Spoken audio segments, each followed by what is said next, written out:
ذات گرامی کے تعلق سے کچھ کہنے کی ضرورت نہیں ہے۔ اللہ نے جو مقبولیت اور محبوبیت عطا فرمائی ہے یہ خدا داد چیز ہے، اور اس کے ساتھ ساتھ صحیح معنوں میں اس شیخ الاسلام کے جانشین ہیں جن کا شعار اور جن کا امتیاز حق و جرأت اور بلا خوف لومۃ لائم اسلام کی ترجمانی تھا، آج ہمارے درمیان ہیں، اور ملت اسلامیہ کو اور اس ملک میں بسنے والے برادران وطن کے لیے جو پیغام لائے ہیں، ہم اور آپ سماعت فرمائیں، اور جمیعت علماء ماضی، حال اور مستقبل کی روشنی میں کیا ہے، اس کے مقاصد کیا ہیں، آج ہم سب حضرت کی زبان مبارک سے سماعت فرمائیں۔ حضرت تشریف فرما ہیں۔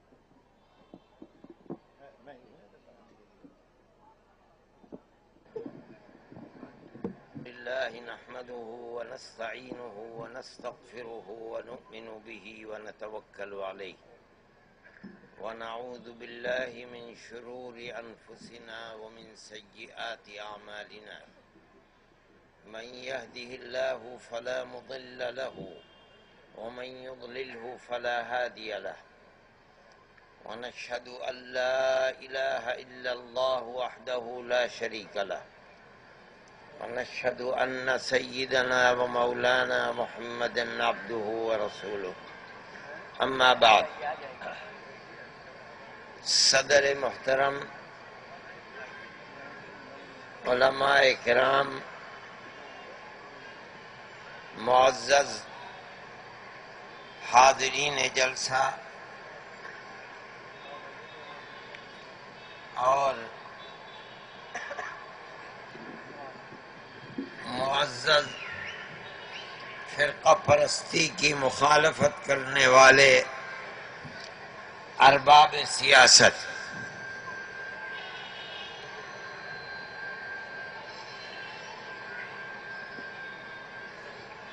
میرے سامنے ابھی پاٹل صاحب نے اپنے خیالات کا اظہار فرمایا،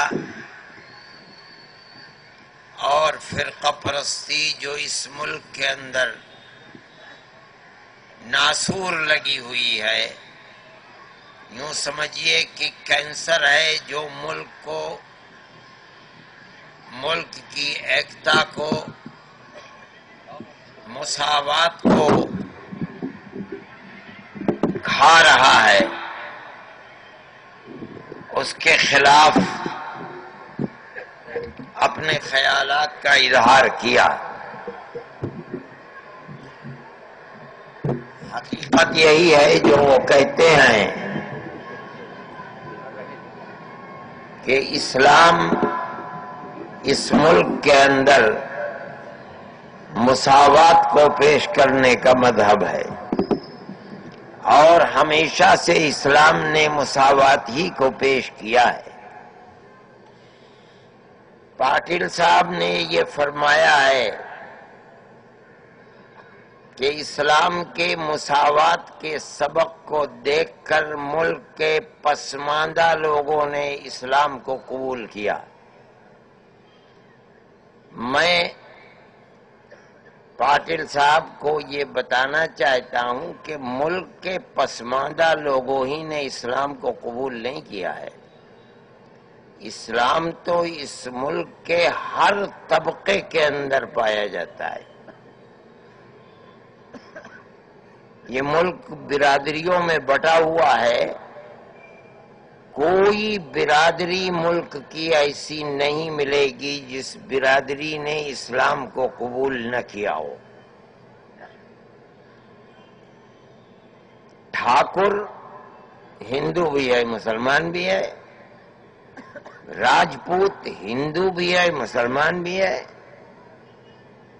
پنڈت لالا ہندو بھی ہے، مسلمان بھی ہے۔ مسلمان صرف مساوات ہی کی بنیاد پر نہیں اسلام قبول کیا ہے۔ مسلمان نے دنیا کی جس قوم نے، جس ملک نے بھی اسلام کو قبول کیا ہے، وہ اسلام کی تعلیمات اصل اور بنیاد ہیں۔ ہمارے ملک کے اندر جو لوگ آئے تھے وہ تو کشتیوں پر سوار ہو کر کے اسلام کی پوری زندگی 1400 سال کی ہے۔ پہلی صدی کے اندر اسلام ہندوستان میں پہنچ گیا تھا۔ ہندوستان میں اسلام کی زندگی 1300 سال کی ہے۔ خشکی کے راستے سے سندھ میں اور پانی کے راستے سے کوکن اور کیرل کے اندر اسلام پہنچا ہے، اور اس کے بعد آج اسلام 1300 سال کے اندر ہندوستان میں کتنا مقبول ہے۔ ہر برادری کو دیکھ لیجئے جس نے اسلام کو قبول کیا۔ ملک ہمارا بٹ گیا، لیکن اگر غیر منقسم ہندوستان کے تصور کو رکھا جائے تو آج ہندوستان کے اندر 50 کروڑ مسلمان ہیں۔ یہ تو سب پہلے ایک ہی ہندوستان تھا، آج 3 ملک ہو گئے، ہندوستان، پاکستان، بنگلہ دیش۔ لیکن یہ ملک تو ایک ہی تھا، قوم ایک ہی تھی، ہماری شکل و صورت ایک ہے، ہمارے عادات و اطوار ایک ہیں، ہمارا تہذیب و تمدن ایک ہے۔ اگر آپ بنگال میں جائیں تو ہندوستان کا بنگال اور بنگلہ دیش کے بنگال میں نہ پہناؤ میں فرق ہے، نہ زبان میں فرق ہے، نہ تہذیب میں فرق ہے، نہ تمدن میں فرق، کوئی فرق نہیں ہے۔ اگر آپ پنجاب میں جائیں تو ہندوستان کا پنجاب اور ایک لائن کے بعد ادھر امرتسر ہے اور ادھر لاہور ہے، کیا فرق ہے؟ کوئی تو فرق ہے نہیں، نہ پہناؤ میں، نہ شکل و صورت میں، نہ تہذیب میں، نہ تمدن میں، نہ زبان میں، کسی چیز میں کوئی فرق نہیں ہے۔ تو ملک تو ایک ہی تھا۔ الگ بات ہے ملک تھا، اگر اس ملک کو جو پہلے آج سے 62 سال پہلی شکل و صورت تھی، اگر اس کو اپنے ذہن کے اندر رکھا جائے تو اس ملک کے اندر 1300 سال میں کتنے مسلمان ہوئے؟ آج آپ اس کی شکل دیکھ لیجئے، تینوں ملکوں کو ملائیے تو 50 کروڑ کے قریب مسلمان ہو جائے گا۔ مسلمان اسلام کو قبول ہندوستان کی ہر قوم نے کیا ہے۔ اگر پاٹل اور پٹیل میں کوئی فرق نہیں ہے تو میں کہتا ہوں کہ پٹیل نے بھی اسلام کو قبول کیا ہے، اس میں ہندو بھی ہیں، مسلمان بھی ہیں۔ اسلام کی حقانیت تھی، اسلام نے قبول کیا، اور اس ملک کی تاریخ یہ تھی کہ مسلمان اور ہندو اس ملک کے اندر 2 حصوں میں بٹا ہوا نہیں تھا۔ بھئی ہم تو گاؤں ایک دوسرے کے ساتھ 1300 سال سے رہتے چلے آئے تھے۔ آج بھی وہ لوگ موجود ہیں جو ایک ہی گاؤں میں ایک ہی برادری کے لوگ، یہ بھی ایک ہی برادری ہے، وہ بھی ایک ہی، یہ مسلمان ہے، یہ ہندو ہے۔ ہندو سے پوچھو کہ مسلمان کیسے ہو گئے، مسلمان سے پوچھو ہندو کیسے ہو گئے، دونوں جانتے ہیں کہ ہماری کون سی پیڑھی کے اندر دادا پردادا سکر دادا لکڑ دادا کون تھا ہندو، اس کے 2 بیٹے تھے، ایک مسلمان ہو گیا ایک ہندو ہو گیا۔ مسلمان کی اولاد یہ ہمارے بھائی ہیں، ہندو کی اولاد یہ ہمارے بھائی ہیں، آج بھی اسی طرح رہتے ہیں۔ یہ تو برا ہو ملک کی آزادی کے بعد ایک طبقہ، فرقہ پرست طبقہ کھڑا ہو گیا کہ مسلمان کو اگرچہ وہ ہمارا بھائی ہے، ہماری برادری کا فرد ہے، لیکن اسے چین سے جینے دینا نہیں ہے۔ یہ ایک کھلی ہوئی بات ہے، اس کے اندر کوئی لاگ لپیٹ نہیں ہے۔ میں کہتا ہوں اور میں دعوے کے ساتھ کہتا ہوں کہ ایک طبقہ کھڑا ہو گیا، ہم اس طبقے کو کہتے ہیں فرقہ پرست طبقہ۔ یہ اکثریت کی بدقسمتی ہے، اقلیت کی بدقسمتی ہے، میں کہتا ہوں ملک کی بدقسمتی ہے، سیکولرزم کی بدقسمتی ہے۔ ہم شور بچاتے رہے، کہتے رہے کہ اس کے منہ میں لگام ڈالو پہلے دن سے، اگر لگام نہیں ڈالو گے، ان کی شاخاؤں پر پابندی نہیں لگاؤ گے، یہ خنجر مارنا سکھلاتے ہیں، بلم بھالا مارنا سکھلاتے ہیں، یہ کس کو مارنے کے لیے؟ انگریز کو ماریں گے؟ کس کو ماریں گے بابا؟ یہ ہمیں اور مسلمان کو مارنے کے لیے شاخائیں کرتے ہیں، بم بناتے ہیں، بم کی ٹریننگ، ان پر لگام لگاؤ۔ آج یہ سانپ کے بچے ہیں، انہیں دودھ پلایا جا رہا ہے، اگر یہ جوان ہو جائیں گے تو یہ صرف مسلمانی کا خون نہیں، تمہارا خون بھی پئیں گے۔ جمعیت علماء کی تاریخ کو اٹھا کر کے دیکھ لو، اس کی ورکنگ کمیٹیوں کی تجاویز کو اٹھا کر کے دیکھ لو، مجالس منتظمہ کی تجاویز کو اٹھا کر دیکھ لو، پہلے دن سے پنڈت جواہر لال نہرو سے، شاستری سے، اندرا جی سے، ہر ایک سے جمعیت علماء کہہ رہی ہے کہ ملک کو بچانا ہے تو فرقہ پرستی پر لگام لگاؤ۔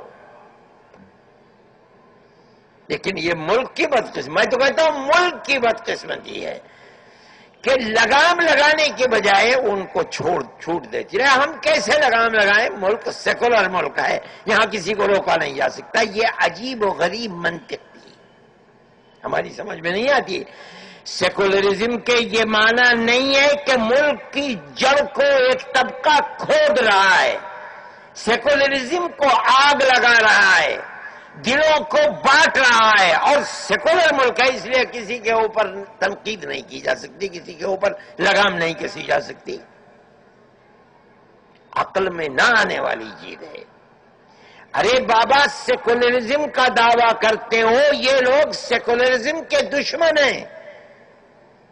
ملک میں ایکتا رکھنے چاہتے ہو، یہ لوگ ایکتا کو آگ لگانے والے ہیں۔ ملک کے اندر امن و امان کو قائم کرنا چاہتے ہو، یہ لوگ امن و امان کے دشمن ہیں۔ ہماری بات کو کوئی نہیں سنتا تھا۔ پھر یہ جادو چلا، آج آپ کہتے ہیں دہشت گردی، دہشت گردی۔ دہشت گردی میں کیا ہے؟ ارے بابا، 300-400 500 جوان ہیں، تعلیم یافتہ ہیں، جن کو جیلوں میں ڈال دیا، یہی تو دہشت گردی کا حاصل ہے۔ آج یہ دہشت گردی کیا ہے؟ آپ یہ دیکھیے، سن 57 سے دہشت گردی کی بنیاد پر فسادات شروع ہوئے۔ پہلا فساد جبل پور کے اندر ہوا، مسلمانوں کو قتل بھی کیا گیا اور ان کی جائیداد کو آگ بھی لگائی گئی۔ پنڈت جی نے بیان دیا کہ جب یہ فسادات ہوتے ہیں تو ہمارا سر شرم سے جھک جاتا ہے۔ اس کے بعد فسادات کا سلسلہ شروع ہوا۔ ہندوستان کا قابل ذکر کوئی شہر نہیں ہے جہاں مسلمان کا خون پانی کی طرح نہ بہا ہو۔ 50,000 مسلمان، مرد، عورت، بچے، جوان، بوڑھے قتل کر دیے گئے۔ کس نے قتل کیے؟ فرقہ پرستوں نے قتل کیے، پولیس نے قتل کیے۔ جن کے ہاتھ میں حکومتوں نے رائفل دی تھی، انہوں نے قتل کیے۔ کیا کہیں گے آپ؟ کس نے قتل کیے؟ رائفل دی قتل کرنے کے لیے، اس نے قتل کیا۔ آپ کہیے کہ ہم نے امن و امان قائم کرنے کے لیے کیا تھا، مگر امن و امان تو قائم نہیں کیا، مظلوم کو قتل کیا، عورتوں کو قتل کیا۔ بابا، آج ایک بچی کی عفت و پاک دامنی پر بھیڑیے اور درندوں نے حملہ کیا، نوچا، سارا ملک کھڑا ہو گیا. یہی آپ کے برابر میں صورت ہے. مائیں اپنے بچوں کو اپنی گود میں لیے ہوئے جل گئیں جل گئیں جل گئیں، ملک تو کھڑا نہیں ہوا.